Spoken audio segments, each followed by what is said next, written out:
In this video, we are going to begin our discussion on section 4.5, which is on rational functions. We will not address all of the 5 objectives for this lesson. In this video, we're going to look at only the first 2, defining a rational function and seeing how to apply the zero quotient rule, not the zero product rule, but the zero quotient rule to solve rational equations. And so let's start by asking you this quick question. Do you remember what a polynomial looks like? Okay, so the first answers people were giving me is, they're the ones that look like x squared something something, so providing examples. Here is an example of a polynomial. That was a quadratic where we spent a lot of time working on them. However, polynomials don't have to have a degree of 2. We could have larger exponents like an exponent of 4. And if we were to write it in descending order,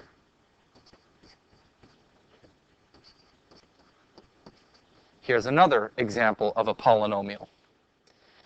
In general, a polynomial was a sum or difference of other monomials. So every single piece of a monomial, or every single piece of a polynomial, the exponents are all whole numbers. So no negatives, no fractions, no decimals, just the stuff that you would count with, 0, 1, 2, 3, 4, 5, and so on. As long as every single piece has that format, x to the 4, 3, 2, x to the 1, and the unwritten x to the 0, those are polynomials.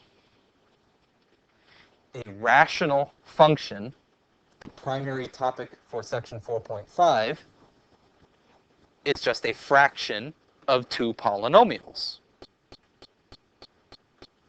So, as an example, we could have something like 2x squared plus 3x minus 1, a polynomial in the numerator, and a polynomial in the denominator. All right, so consider. On the left, is this a rational function, yes or no? On the right, is it a rational function, yes or no? This one's rational, that one's not. Why isn't it on the right? Because of the square root. We know square root can be rewritten with the exponent 1/2. Rational functions, as ratios of polynomials, do not have fractions, do not have decimals, do not have negatives for their exponents. So, that's it. Now, of course, one of the things we are interested in, what does a rational function look like? Well, there's not a simple answer to that, because depending on what kind of rational function you have, depending on the degree, you could have wildly, wildly different behavior where it could look just not even close to the same things. We could have a lot of different things happening. However, the simplest rational function is generally the reciprocal function 1 over x. So let's start by taking a look at this particular function. And we will have y equals 1 divided by x, and I want to zoom in the standard window.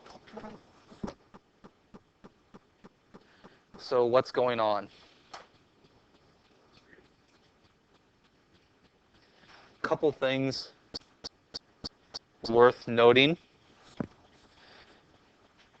If we were to start looking along the x-axis, it looks like we're getting y values of 0 just repeatedly over and over.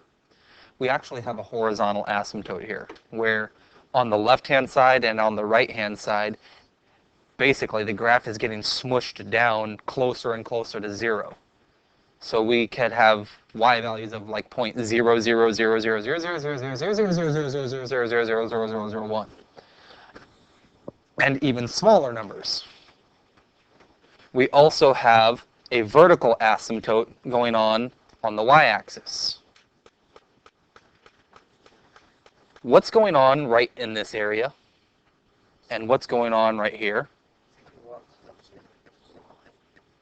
The problem that we encounter, we actually have an artifact here. The problem that we're running into, remember, based on the pixels, that we can only get so close in terms of the x values? Well, this y value is getting larger and larger and larger as you get closer and closer to an x value of 0. The y value is getting bigger and bigger and bigger. It's just that because of the pixelization on our screens, we can't actually see that. If we'd like to see it a little bit better, we can just go to zoom in right on the origin.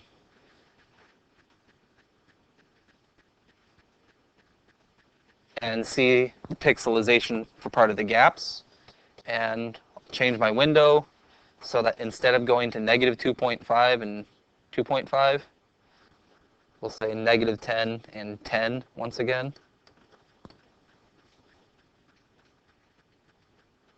And we can see the behavior a little bit better. Well, let's go back and graph not just 1 over x, but 1 over x minus 1. Based on our understanding of functions, what should we expect to happen on the graph? Where is the change? Is this change being applied to the argument or the image? Since it's being applied to the argument, we know it does the opposite. So this should move it one spot over to the right. And I'll go back to the standard window. And we can see then the same behavior. Shifted 1 unit right.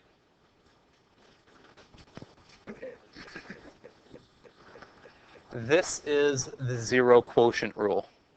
The zero quotient rule is used to solve rational equations. Now, when you did work in Algebra 2, this was your primary strategy for solving anything of a rational form. Creating something, having a fraction that equals 0 was the main strategy. However, there is a common terminology that a lot of teachers use in Algebra 2. Mathematically, it's not accurate. It's just terms that people get used to using, even though it's inaccurate. I'll comment on it further coming up. Here's a simple example based on the zero product rule. When does this thing equal 0? Okay, so we quickly get the answer. X is equal to 4 because we're just looking, when is the numerator equal to 0? Graphically, what does this thing mean? Well, let's actually go through, graph it, and take a look. You'll note I've already gone through and typed it into the calculator. And when we go through to hit graph, we're looking at it and saying, well, whenever we want to know where something equals 0, that's the same thing as saying, where do you have an x-intercept? Where do you cross the x-axis? And we can visually see the only location it crosses is here at 4. Because of the horizontal behavior, because of the horizontal asymptote behavior, we know that this will actually have a horizontal asymptote at 1, and that this will never, ever, on the left-hand side, it'll never get down to a height of 0. The only place it crosses is at x equals 4. Well, very similar graph. Where does it equal 0? This is where a part that when you worked in Algebra 2, I assume you would have had a teacher that said, we can look at these factors and have x plus 1 on the top, x plus 1 on the bottom, and so I'm betting you had teachers say they cancel. I'm betting your teacher said then that this is the same as x minus 4. They were wrong, or rather they were trying to simplify something too much. These are not equivalent. They do not have the same meaning. In large part, consider the bottom here. If we wanted to plug in x equals negative 1, just to the function part on the left, we get something that actually makes sense. There's not a problem plugging in negative 1 to the function x minus 4. However, if we go back to the original, plug in negative 1. Negative 1, subtract 4. Negative 1 plus 1. Negative 1 plus 1. And so we wind up with negative 5 times 0 over 0, which is 0 divided by 0. 0 divided by 0 has absolutely no meaning. It's completely useless. It's not defined. And this is the big difference for what we're running into. It is not appropriate to say that they cancel, because they don't cancel each other out. It's not like magic where all of a sudden it's gone. If you try to do this so-called canceling, you've changed it into something that is different. It does not have the same meaning. For most things, for most places, it has the same meaning, but not here. This one x value screws everything up and it just changes it. Instead of thinking of the process of canceling, it is more appropriate to use the zero quotient rule that says the zeros occur whenever we have the numerator equal to 0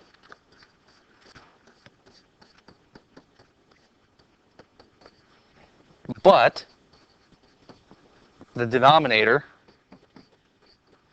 is not equal to 0. Basically, we go through this process of, say, solve the numerator, and we get two potential solutions.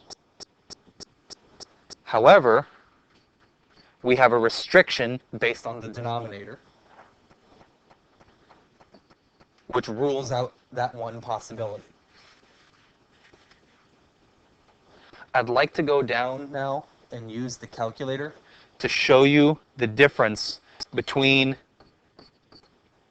the original value and the simplified version that people get from CAT, and we will see basically what went wrong with it. And so let's type those into our calculator. In the blue, I have the original function.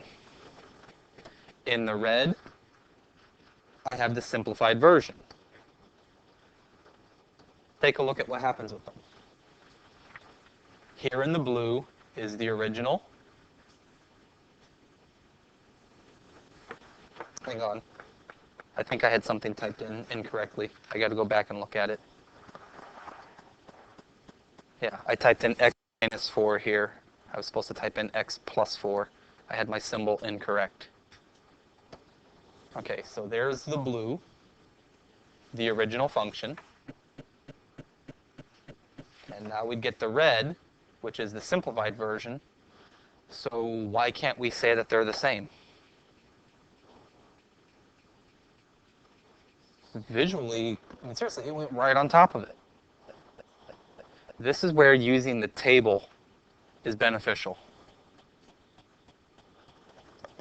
Are they the same?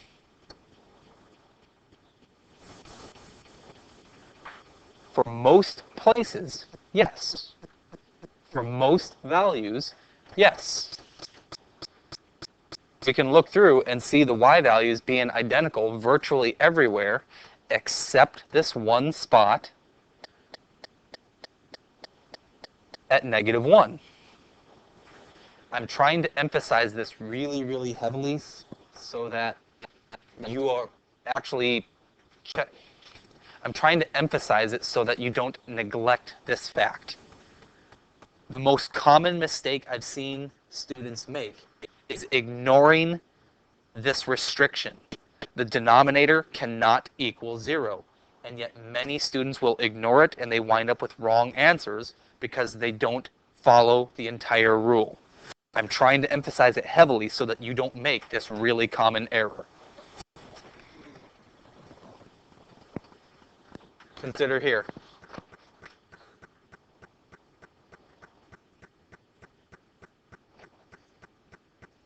Well, how do we solve it?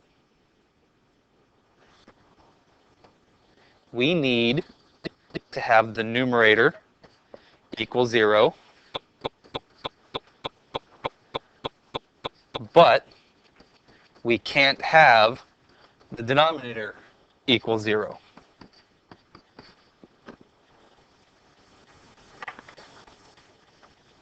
Based on the denominator,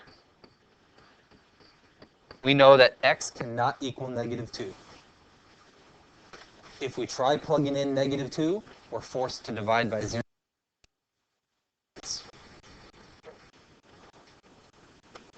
So using inverse reverse, what are your values on the left?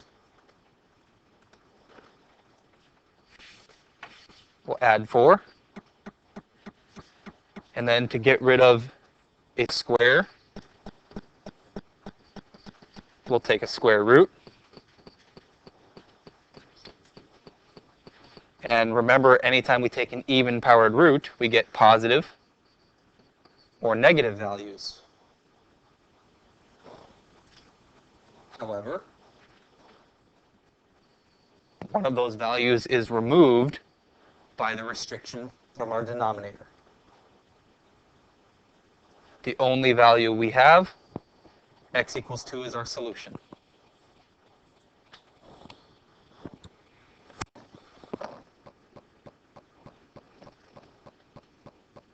Same thing, what do we have? Where does the numerator equal 0?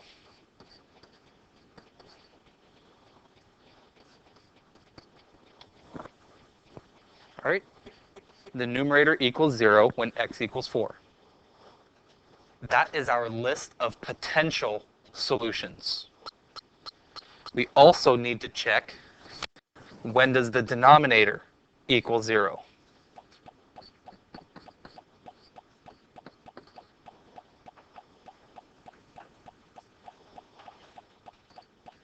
That's when x is equal to -1 or x equals 4.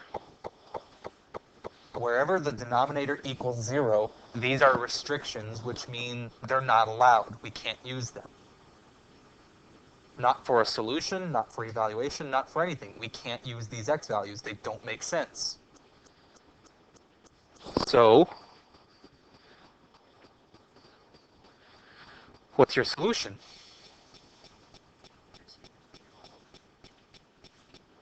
There isn't one. There is no solution to this. The only possible solution we identified from having the numerator equal 0 was 4. But since we had that restriction with our denominator, it got removed. X equals -1 is not a solution. The zero quotient rule tells us the only way we get solutions is when the numerator equals 0, but you still have to solve the denominator equals to 0 to figure out if something didn't work. This is a classic example of where that canceling technique goes wrong that a lot of teachers have you do in Algebra 2. In Algebra 2, a lot of teachers would look at it and say, well, we have x minus 4. And so an x minus 4 would cancel, leaving you with just an exponent of 1.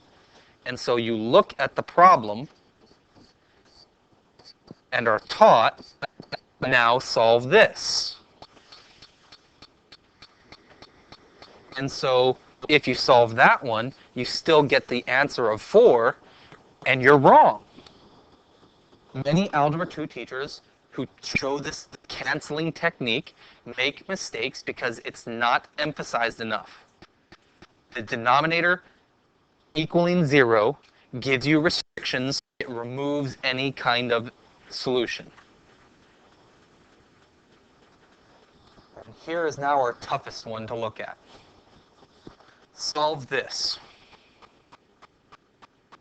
By the way, this particular example was created specifically for calculus. When you take calculus, you will encounter problems where you will use the quotient rule to calculate the derivative. In your next class, you will use a rule called the quotient rule to find the derivative. After you apply the quotient rule, your work will look like this. Once the work looks like this, a common piece that you're interested in, where does the derivative equal 0? Determining where the derivative equals 0 is one of the fundamental ideas, one of the fundamental skills, I should say, in calculus. So you will encounter this again. Thus, let's focus on the algebra. Where does this thing equal 0?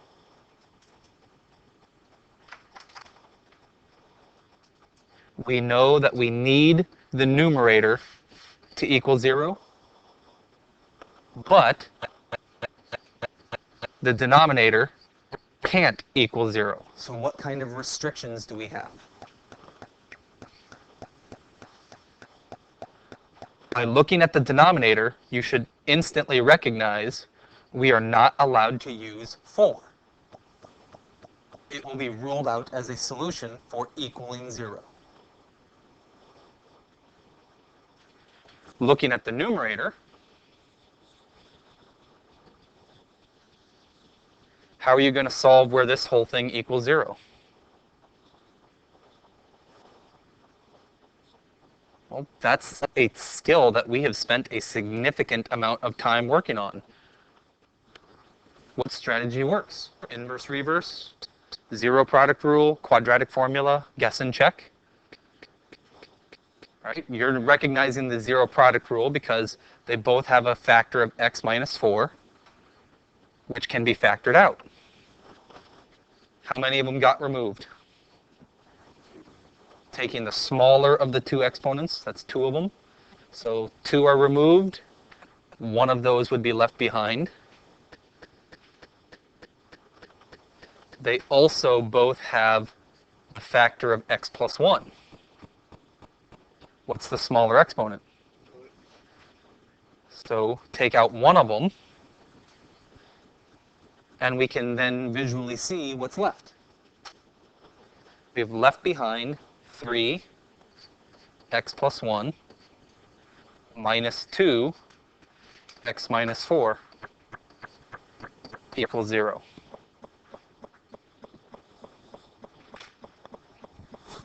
And now we will continue with our zero product rule to get this solution. We know this would give us x equals 4. This gives us x equals negative 1. And I'm just going to start combining some of my like terms, distributing across here. 3x plus 3 minus 2x plus 8.